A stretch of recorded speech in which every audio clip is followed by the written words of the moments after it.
Hi guys, welcome back to Solution Lab. On this channel, we provide you with every possible solution to a specific problem. Whether it's a quick fix or a detailed tutorial, we're here to help. So without any further delay or any further ado, let's jump right into the video. So in today's video, I'm gonna show you how to check app install date in Android.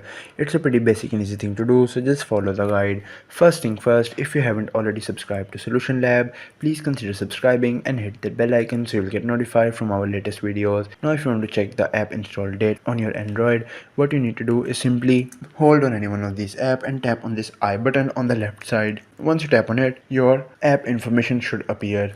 Once your app information is appearing, now what you need to do is tap on this app information and all of the information of app will be appearing.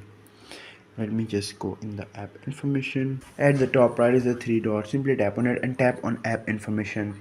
Once in the app information, you can see the app name, app version, APK name and installation time. In the installation time, you can get the exact date and time of the installation of this app, and that is how you can check installed date in Android. I hope this tutorial was helpful and informative. If it was, please give it a thumbs up and consider subscribing to Solution Lab for more helpful tutorials. If you have any queries or suggestions, just leave them in the comments below. Till then, take care, see you next time.